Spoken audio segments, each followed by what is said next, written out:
Hello everyone and welcome. My name is Jake and today we are going to be talking about Dragon's Dogma 2.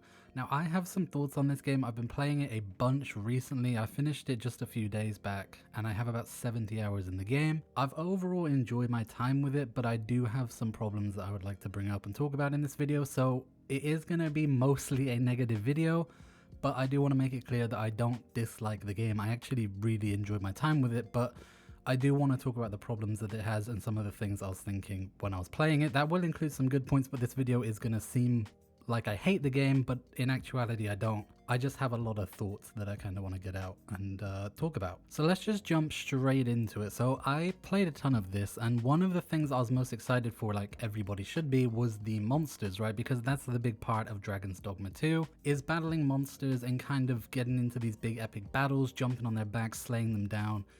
All of these epic things. Now I'm not just talking about the big bosses, although that I think is a problem. I'm also talking about the common enemies that are literally everywhere in this game. I mean, seriously, you cannot walk down a road without being attacked by like 100 other enemies, and that drives me insane. Every 5 feet there's like a new wave that you have to go and defeat, whether that's goblins or harpies or sometimes lizards, you know.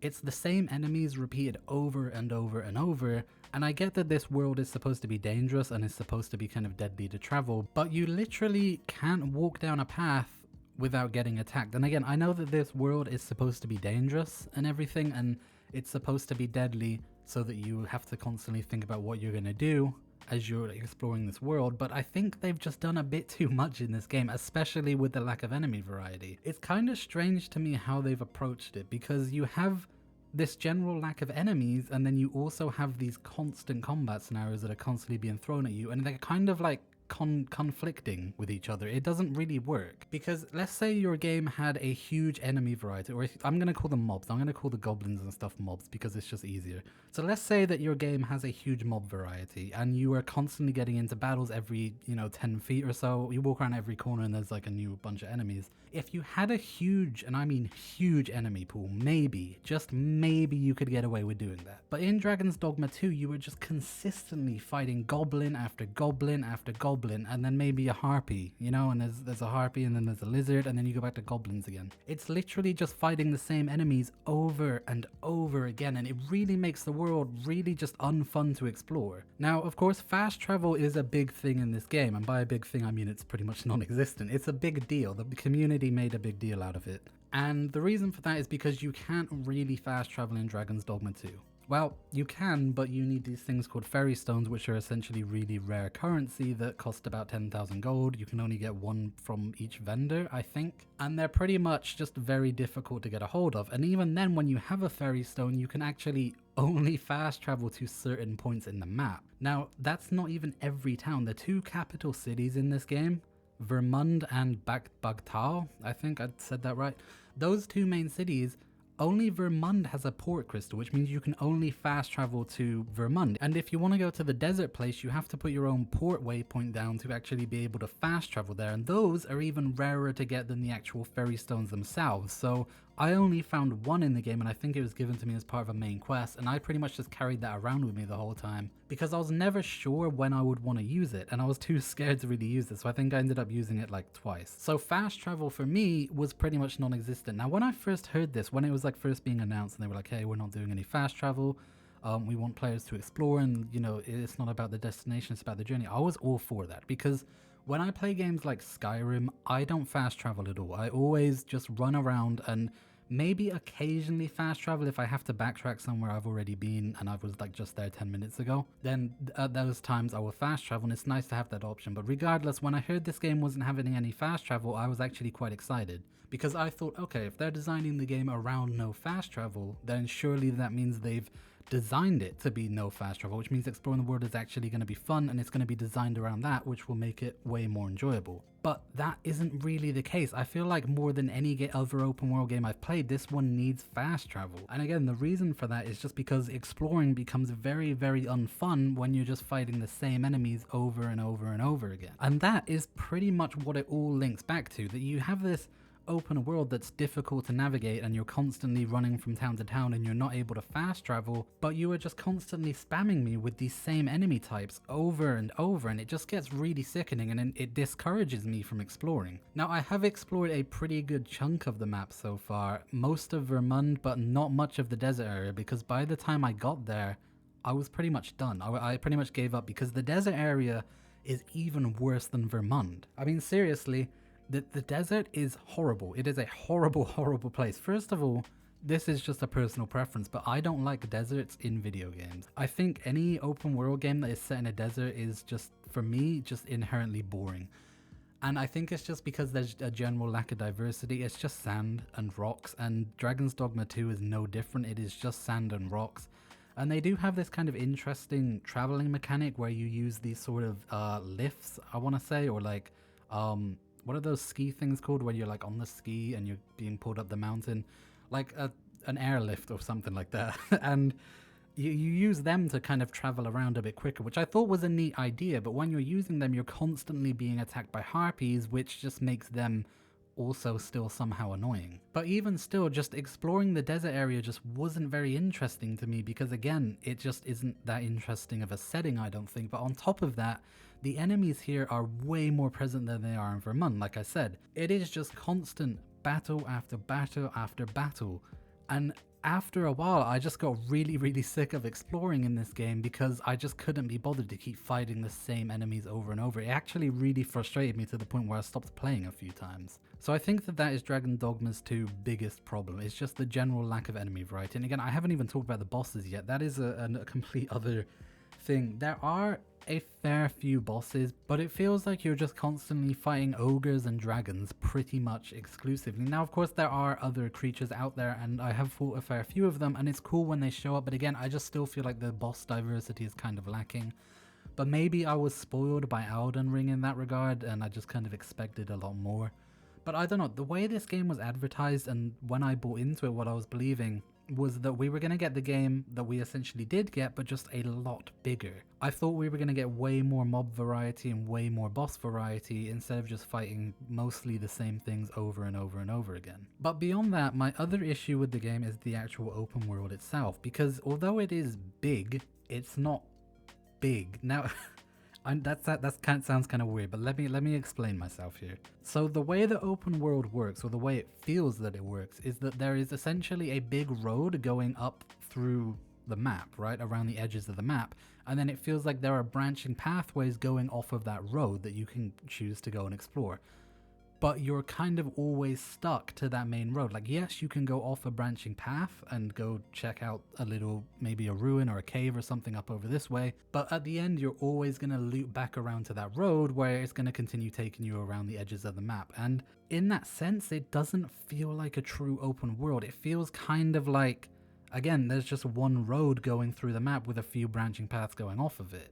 Now, in the center of the map is a huge lake. And the way Dragon's Dogma 2 works is essentially this lake separates Vermund and the desert. So the only way to get to those two areas is to essentially go around the lake, which would take you through the checkpoint and then around the edges of the map. And I just think that this is one of Dragon Dogma 2's biggest flaws because, again, it doesn't feel like you're exploring a true open world. You're just constantly trekking across that one main road, which means there's a lot of backtracking in this game. When you want to go from one town to the other, you are constantly taking the same path there and back. Now, again, there are branching paths going off of that main road that you can explore as you go, but essentially you're going to be walking across the same areas a lot in this game because the map is very long, but it's not very wide, if that makes any sense. It's a very lengthy map. It goes horizontally, but there's not a lot of verticality here. Now, one of my favorite areas to explore in Dragon's Dogma 2 was the very north of the map, the North Forest, where the elves are.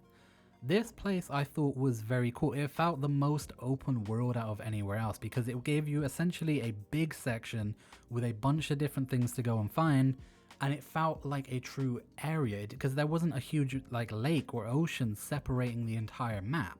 And I think they should have taken that and just kind of expanded it a lot more and make that the whole open world, like most open world games do, rather than just kind of doing this very, again, lengthy but very narrow kind of design, which I think really hurt the game and all, because again, exploration just wasn't very fun when I was constantly going across the same paths over and over and over again. Okay, so let's just take Skyrim as an example of an open world and compare it to Dragon's Dogma 2 and how it's different. So Skyrim, you have essentially a huge landmass that you can go and explore in any direction. You start the game, let's just say basically in Whiterun, because that's where the first quest takes you, and then you're free to go wherever you want. So you can head all the way up north towards Dawnstar or Winterhold, or you could go northeast towards Windhelm. Or you could say, screw that, I'm going to go west and go all the way over to Markarth, and again, all the land between that you can explore. Or you can say, screw that, I'm going to go southeast and head down to Riften. Do you see where I'm getting at? Any direction you go, you're going to go and find something, right? That's kind of the philosophy of Bethesda's open worlds, you know? Like in Fallout, you walk out of the vault, you can go any direction you want. A lot of players would just instantly do a 180 and go that way, right? And just go behind the vault and they'll go and see what they can find. Dragon's Dogma 2 does not take any of that because again, it's a very narrow map. So you can't go south, you can't go southwest, you can't go southeast. You can only go west. I guess you can go east as well, but there's not a lot over there. And again, as you're exploring, you're just basically stuck to this one main road, which I think is a huge flaw. Now let's take a trip from Winterhold down to Riften, okay, in Skyrim. If we want to go from Winterhold to Riften, you can just beeline it if you want and go straight to Riften. Along the way, you'll find a lot of other caves, ruins, towns, a bunch of other things for you to explore, which keep it interesting. Or you can say, okay, let's go from Whiterun and run east. And if you follow that road, it will eventually take you to Windhelm, which is again another city that you'll find. And then you can go further south and head up to Riften. Again, along the way, finding a bunch of things. It's a huge open world, and there are hundreds of different paths for you to get to your destination. Just to get from Whiterun to Riften, there are hundreds of different paths that you can take. There's not just one road with a bunch of branching paths going off of it. There are a load of roads and a load of paths and a load of things for you to find, and that is good open world design. Dragon's Dogma 2 does not have that. Now, what I will say for Dragon's Dogma 2's open world is that it is very pretty. It does look very nice, and there are a lot of beautiful things to be found, and there are also a lot of dungeons to be found. There's a lot of caves, a lot of ruins, and a lot of other things that you can go and find and really get sucked into and go find treasure. So I will give it credit for that, but it just, to me, doesn't feel like a true open world. And it's the same reason I have no real urge to go back and replay it now that I've finished it, because again, I don't feel like there's that much else for me to find. I feel like I've explored most of these branching paths, and yes, maybe there's one or two other ones that I haven't found, but is it really worth walking that same road over and over and over again just to go and find those paths? Probably not. Now, I also quickly want to talk about the actual dungeons in Dragon's Dogma 2, because these vary from a bit disappointing to pretty good. And my problem with these dungeons, for the most part, is the loot. There is not a lot of loot in these dungeons. For the most part, the best loot you can buy in the game, you can buy. Like I just said, you can buy them from the vendors. You don't have to go into caves and go looting to go and get all of the best loot in the game. You just buy it. Which means that running dungeons and stuff is basically just a way to get money for you to buy that loot. Now, that isn't inherently bad in itself. I did actually enjoy the grind of getting money and trying to afford the biggest house and trying to just save up as much money as I could. But when you get to a certain point, there really isn't much point in exploring anymore, because again, you know, when you explore a dungeon, you're going to fight a few enemies that you have fought again 100 times over, and then you're going to get loot that is essentially much worse than that of which you could just buy from a store. Now, that does become a problem in the late game, but again, for the most part, as you're going through the game, you are going to need money a lot anyway. Especially with the lack of fast travel and having to take an ox car everywhere, you're going to need quite a bit of money. So again, that isn't inherently bad. It's just more of an end game problem that I found, because for example, in Skyrim, when you run dungeons, yes, you get a lot of money from them, but you also will frequently find gear that is actually better than that of which you can buy from the store, because you can't buy enchanted gear and stuff from stores, but you can find that in dungeons. And I think that's something that Dragon's Dogma 2 should have had. It should have better loot in those dungeons, exclusive loot in that dungeons, but for some reason they don't. And speaking of the dungeons, it kind of relates to the quests as well, because you have a few quests that will send you to a few dungeons to go and do some stuff. But the quests in Dragon's Dogma 2 was again another letdown for me. They're not terrible. And I have heard people say that they are really awful. I don't think they are. I think the main quest itself is pretty interesting. I think the story is pretty interesting. And I did actually like the ending, controversial to what everyone else seems to be saying about the game, but I actually thought the main story was pretty good, albeit it was very short. But my issues come with most of the side quests, because I actually googled how many quests are in Dragon's Dogma 2, and I was actually really shocked at the answer, because there are not many quests in this game. So let's start with the main quest line. So there are only 18 missions in the main quest. Now that isn't too bad, right? You might be thinking, okay, well, Call of Duty only has like 13. Skyrim didn't have that many. But some of these missions are incredibly short. And again, I think the design of these missions is also really bad. So there are some missions, I think there's like 3 where you have to sneak into the castle and do some stealth sections. These are awful. These are really bad. First of all, there is no stealth mechanic in this game. It just doesn't exist. You can walk into the castle and literally walk in front of the guards and they will not say a thing. So you're supposed to be going into the castle and sneaking around trying to find all this information and avoiding guards. But you really don't have to. You can just walk past them. They don't care. There are no stealth mechanics in Dragon's Dogma 2, yet they have quests that revolve around stealth. It doesn't really make any sense. So basically what it turns into is you talking to a guy, running to a castle, going into a room, grabbing something, jumping out of the window, and then running back to the guy. That is the quest. That is it. You've done it. That is the whole mission. That is one of 18 missions. A lot of these quests are just pretty badly designed. And there is another one where you, and spoiler alert by the way for the main quest if you haven't done Dragon's Dogma 2 yet, but there is another quest where you essentially walk up to the palace and then your pawn starts freaking out and then you turn around and go, oh no, it's not worth it, let's not do that, and then you leave. That is an actual quest. It's a cutscene. It's a cutscene where you walk to the castle and then turn around and change your mind. That is a quest in this game. I'm not kidding. It's unreal. It is unreal. Now the side missions in this game, there's not many. Again, I didn't find that many. Now, the way Dragon's Dogma works, they kind of take notes from Elden Ring. It's very cryptic. You're not going to be told where quests are. And some of these quests only happen at certain times in the day. So if you happen to be in the right place at the wrong time, well, you're screwed. You're not getting that quest. And then when you do get the quest, some of these quests, again, are very cryptic in how they work. They won't give you an exact destination. They'll just say go. More than once, I found myself having to alt-tab and Google the answer to a few of these quests because, again, it just wouldn't tell me what I wanted to know. I think this way of game design in general just sucks. I'm just going to be honest. I don't think it worked well in Elden Ring. I didn't like it in Elden Ring. I don't like games where I constantly have to break my immersion to go to Google to find the answer for a quest. That is just bad design. Why would you do that? Now, again, I know there's going to be some people who are preparing to type in the comments go, well, Jake, actually, what you should do is not Google it. You should figure it out for yourself. That's the point. That is the immersion. You're not told all the answers. Yes, but this isn't real life. Okay, there is only one solution to a quest. There is only one way to solve it. In real life, if someone gives me a quest to do, yes, I won't get the answers. I won't be told exactly where to go, but there are usually more than one way to go about doing something. And again, I can ask people to help me.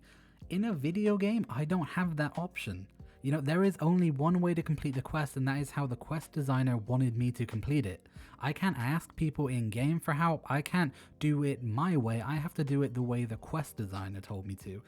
And that is fine in most games, but in a game where you don't tell me anything about the quest, that is just stupid. And again, it just results to a lot of players going to Google to find the answer, which, why? That's just extra, like, that's extra steps. Why would you do that?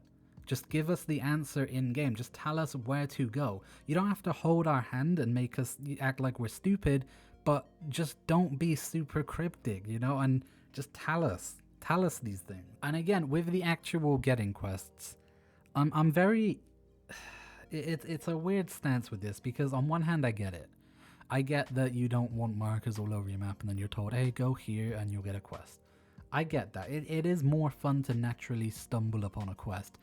However, when you're going to have quests that only happen at specific times in the day, I think that's a bit different. I think you really should at least let us know about those quests because a lot of people are going to miss content, again, unless they go to Google and figure out, hey, oh, there's a quest over here. If you go here at this time, what's the point? Just tell us when and where those quests are. But again, other quests fair enough, you know, give me quests as I walk into a town. But I don't know. I mean, that's just my personal opinion.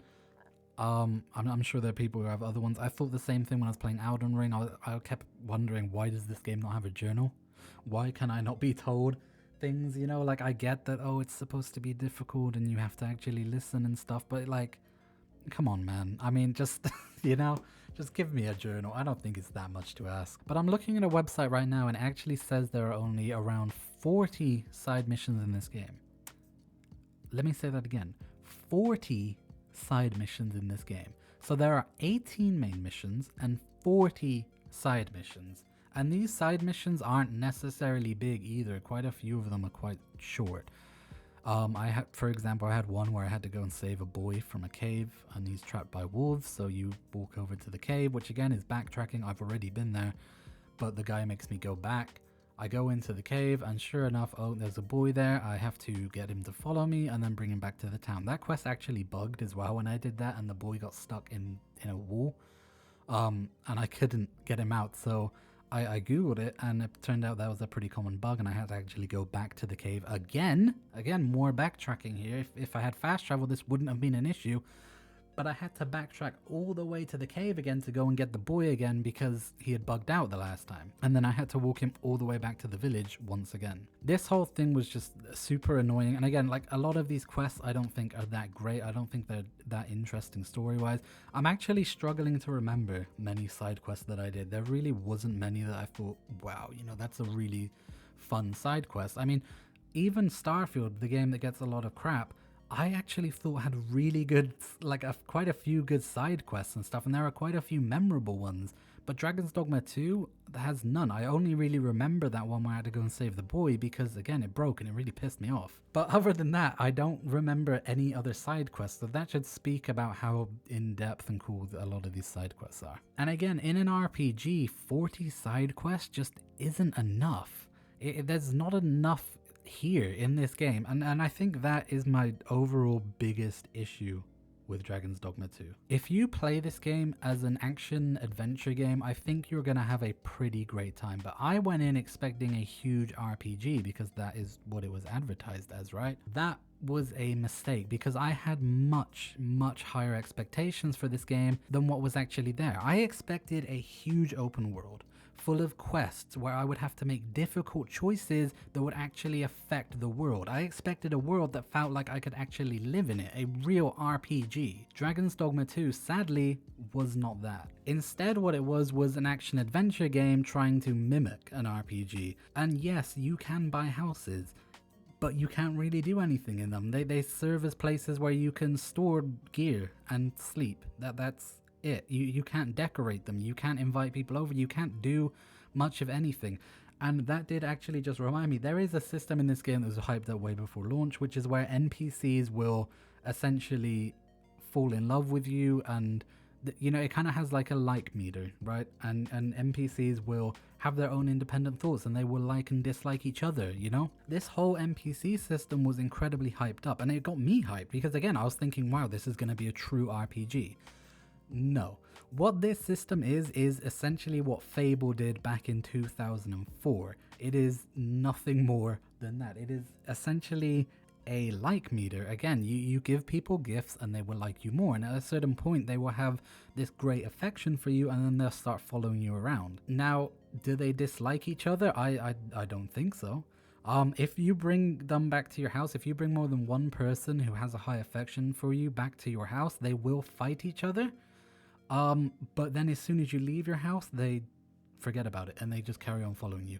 So I don't think they don't have any actual relationships with each other. Like, yes, they will fight when they come into your house, you know, they'll start punching each other, but then as soon as you leave your house, they forget about it. It's done. They don't comment on anything. They don't do anything. The whole system just seems very not deep, you know. It's very, very, very, very shallow. It is essentially, again, just what Fable did way back in 2004. Just, hey, give people gifts and then they'll like you and they'll start following you around. And again, the romance in this game is something you would expect from an RPG, you know, to be pretty cool. It isn't a thing here. It really isn't a thing in Dragon's Dogma 2.